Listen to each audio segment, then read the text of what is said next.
Selamat pagi dan salam sejahtera bagi kita semua. Yang terhormat PLT Kepala SLB Negeri Subang, Bapak Muhammad Sofian Direja MPD. Yang kami hormati Ketua Panitia Pelaksana Kegiatan Ibu Irine Puspita SPD MPD. Yang kami hormati Kepala SLB Negeri Purwakarta sekaligus narasumber kita pada hari ini, Bapak Dr. Andes Sarjita MPD. Yang kami hormati Kepala Sekolah SLB se-Kabupaten Subang, serta hadirin yang berbahagia, Bapak dan Ibu peserta kegiatan SLB se-Kabupaten Subang. Aku berdiri jadi Bandung Ibu, tanah airmu, marilah kita berseru, Indonesia bersatu. Kantor cabang dinas wilayah 4 Dinas Pendidikan Provinsi Jawa Barat Pancawaluya seperti itu juga sukses dari kita semua, kerja serius. Salah satunya mungkin hari ini ya Pak, ini bagian dari bagaimana kita pembelajaran mendalam ini bisa sama-sama kita serap ilmunya, terus kemudian kita aplikasikan ke seharian kita kinerja sehari-hari. Yang paling mendasar yaitu tentang kebersihan sekolah. Dan hari kita tahu di media sosialnya di SMK N1 Dauan, beliau sangat turun terhadap kebersihan sekolah. Itu karena cager secara fisik atau sehat secara fisik itu paling penting dan termasuk kesehatan mental ya, daripada kemudian cager, bangger, benar, pintar. Nah pintar kenapa keempat juga? Ini kan yang paling penting adalah yang cager tadi, dari lingkungan sekolah yang bersih itu bisa membuat kita sama-sama sehat secara lahir dan batin. Mungkin itu saja Bapak. Amat berharga bahwa kami mendapat kesempatan untuk berbagi pengetahuan terkait pembelajaran mendalam. Sebagaimana telah diketahui pada tahun ajaran sekarang kita lebih menekankan aktivitas pembelajaran terkait pembelajaran mendalam. Yang ada di Subang. Yang terhormat Ibu Ketua MPKS, tapi tidak hadir ya, atau yang mewakili. Yang terhormat juga Ketua KKG SLB Kabupaten Subang. Yang terhormat Bapak Ibu Kepala Sekolah SLB Kabupaten Subang. Selain pembelajaran mendalam, Bapak Ibu juga perlu untuk mengetahui mempelajari akomodasi pembelajaran yang ada di SLB. Jadi selain pembelajaran dalam juga, Bapak Ibu pelajari juga akomodasinya. Bagaimana penyesuaian dari pembelajaran dalam itu untuk dilaksanakan untuk anak-anak dari kementerian. Karena itu aja, mudah-mudahan kita semua bisa ini dapat mendapatkan pengalaman dari beberapa narasumber kepada Allah Subhanahu wa Ta'ala supaya kita diberi kemudahan, kelancaran dan juga berkah dalam melaksanakan kegiatan ini. Alhamdulillahirrahmanirrahim. Astagfirullahaladzim. Allahumma sholli ala Muhammad wa ala ali Muhammad kama shallaita ala Ibrahim wa ala ali Ibrahim innaka Hamidum Majid. Sebab itu kita ikut pembelajaran mendalam ini karena itu, dan salah satunya kepala sekolah juga harus mengikuti. Dan riwayatnya juga panjang, nanti kita sambung terakhir aja. Pada kesempatan ini saya akan menyampaikan secara global tentang kenapa kepala sekolah harus mempelajari ini, karena ini kaitannya dengan pembelajaran, kaitannya harus bisa nanti memberikan support system tentang pembelajaran mendalam ini kepada tenaga pendidiknya. Kesadaran serta didik untuk dia senantiasa belajar termotivasi untuk melakukan pembelajaran.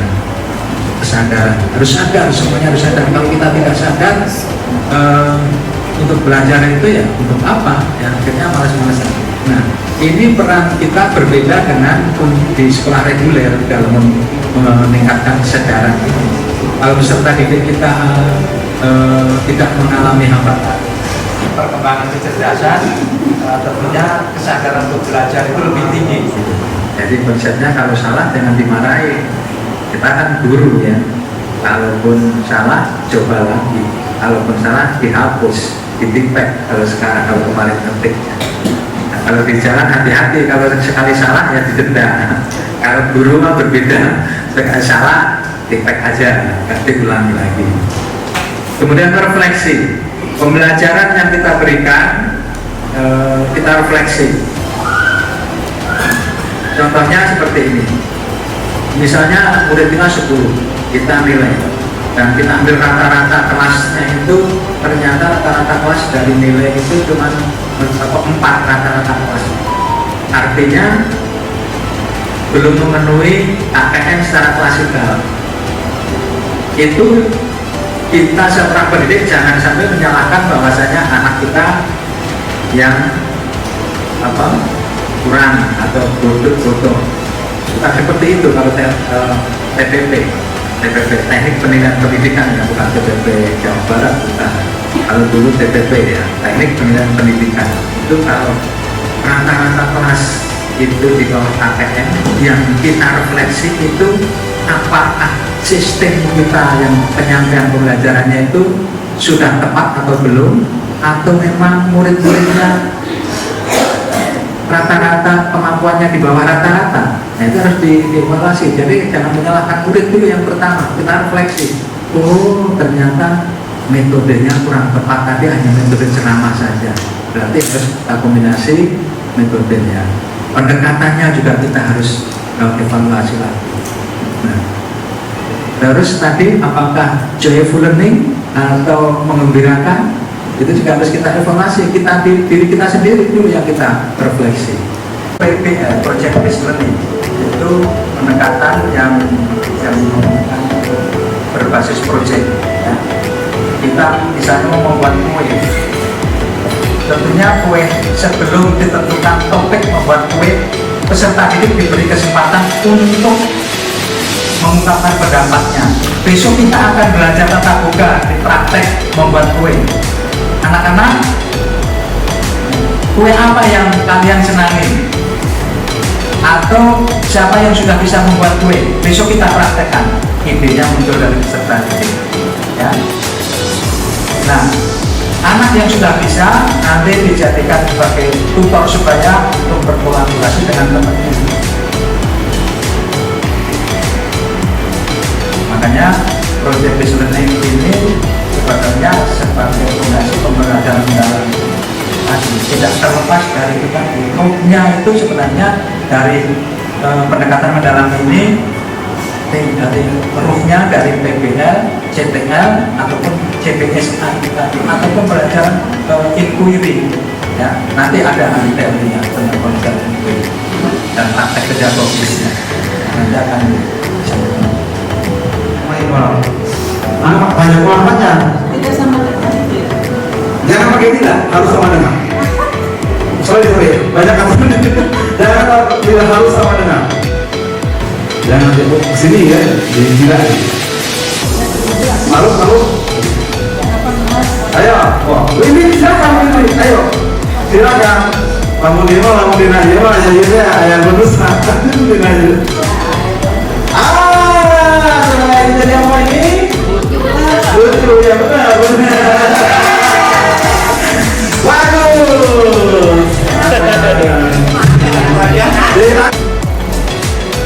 Tidak kan? Nah, sekarang Bapak Ibu sudah dikasih tugas oleh ibu guru atau ibu kepala sekolah atau bapak kepala sekolah misalkan untuk mengikuti suatu kegiatan. Bapak Ibu bagaimana jawabannya selama ini? Apakah siap mengikuti? Siap mengikuti. Tapi caranya supaya genian ada mau RPP. Nah itu pola pikir itu yang harus kita kembangkan. Salah satunya ya.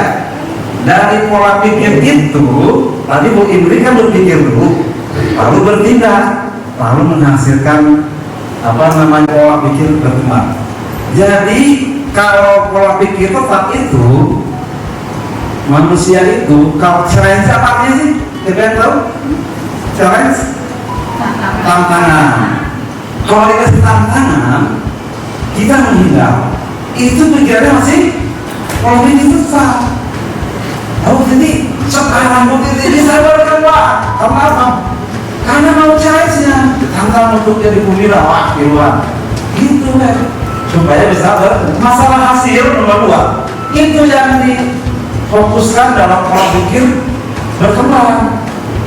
Nilai itu nomor 2, proses yang nanti itu ya, nanti ada ini ya, dalam pendidikan itu proses yang dilihat berkembang. Pembelajar akhirnya dia bisa berkembang, bisa menemukan apa namanya passion, bisa menemukan passionnya. Itu yang ya passionnya apa passionnya? Ya sesuai dengan diri sendiri gitu ya. Ibu itu gayanya administrasi, bagus, ngulik gitu ya. Itu apa? Saya mungkin ada kawas kali ini sedikit lah. Ayo nah gitu ya. Terus ininya perbedaannya adalah jika ini apa ini? Apa itu kan Bu Indri? Hah? Oh di tangan, menyerah dengan teman-teman secara diberi tangan. Tapi sebanyak kajian kritik adalah namanya menu perbaikan diri untuk diri saya. Saya dari kritik Bu Ine, terus terang. Saya dari kritik Bu Ine. Orang masuk ke saya. Oh siap, nanti saya perbaiki. Apa Bu Ine justru bagus. Itu adalah orang yang berpikiran pola pikir dulu. Jadi kritik itu sebagai informasi dan menu untuk bisa berkembang. Berarti Bu, kudu unggal poe urang teh nyanyi? Tidak juga. Kudu unggal poe ngajar kudu pakai games? Enggak juga. Atau kudu unggal poe ngajar pakai ice breaking? Enggak juga. Gitu ya. Artinya mengembirakan di sini atau bermakna di sini atau berkesadaran di sini bukan selalu identik dengan hal-hal yang kita anggap mungkin beberapa teman-teman gitu ya, apalagi yang udah mau pensiun, lu capek atau kalau harus ajut-ajutan lagi gitu nggak ada. Jadi kita bisa membuka sedikit pemahaman kita apa sih tentang berkesadaran, bermakna dan menggembirakan yang diolah dalam olah pikir, olah hati, olah rasa dan olahraga. Dalam animasi bisa kita baca ya Bapak Ibu, tapi saya ingin menekankan pada gambar ini.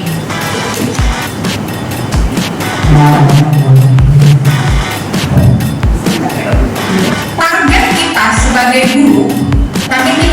guru, maka lingkaran kedua yang putih ini menjadi target ke depan yang akan kita lakukan dalam peserta didik yang disebut profil lulusan. Ya, dimensi profil lulusan ini ada 8, ada yang keimanan ketakwaan, kewargaan. Bukan keluarga negara, tapi keluargaan. Kemudian kreativitas, beranalisis, kolaborasi, kemandirian, kesehatan, dan komunikasi. Apakah semuanya harus kita pakai dalam pembelajaran? Tidak, bisa dipilih. Ya, bisa dipilih Bapak Ibu. Jadi nggak aku, ini perlu 8-8-nya, nggak disesuaikan ya dengan konteks mata pelajaran. Maka Bapak Ibu harus ketika melihat CP nanti lihat juga karakteristik mata pelajaran. Jadi bukan cuma sekedar. Nah, kita jadi otak kita yang harus terpikirkan adalah ini tujuan akhir kita di dalam masa pembelajaran mendalam adalah 8 dimensi lulusan. Yang putih ya. Jadi doa kita tuh tangannya itu. Berikutnya gimana sih kita melakukannya? Maka yang diusung 3 prinsip. Yaitu yang tadi berkesadaran, bermakna, meminatkan. Nanti saya jelaskan ya Bapak Ibu ya. Kemudian aktivitas di kelasnya harus seperti apa? Artinya ada pengalaman belajar yang akan dilakukan oleh anak. Nah, pengalaman belajarnya ini juga ada 3 yang harus menjadi siklus utama. Makanya dia ada panah, ada putaran. Kalau di rumah apa ya? Dengan kebutuhan dan tujuan pembelajaran yang akan Bapak Ibu capai. Nah, untuk perencanaan pembelajaran mendalam ini, langkah yang pertama itu adalah identifikasi. Apa saja yang harus diidentifikasi? Nah, yang pertama adalah mengidentifikasi kesiapan siswanya. Jadi mungkin ada asesmen diagnostik ya. Jadi dari asesmen yang dilaksanakan biasanya sebelum pembelajaran dimulai. Yang kedua adalah memahami karakteristik materi pelajaran. Nah, seperti yang tadi Bu Irin sampaikan, bahwa di TGM-nya itu yang capaian pembelajaran itu kan di bawah itu ada yang tabel-tabel. Nah, sebelumnya itu di atasnya itu ada lihat nih kira-kira mana yang sesuai dengan peserta didiknya. Nah, misalkan nih ada yang ngajar di fase A. Pada saat kita melakukan asesmen diagnostik, si anak teh mental age-nya teh jauh bisa gitu ya, sampai ada di prafase gitu ya. Jadi bisa memakai mungkin nanti pembelajarannya prafase yang ada di PAUD biasanya. Nah, lalu yang ketiga adalah menentukan dimensi profil lulusan. Jadi ini juga nanti disesuaikan dengan tujuan pembelajarannya nih, nanti apa kira-kira yang akan dicapai, cita-citanya Bapak Ibu anak teh ingin seperti apa gitu ya dalam setiap pembelajarannya.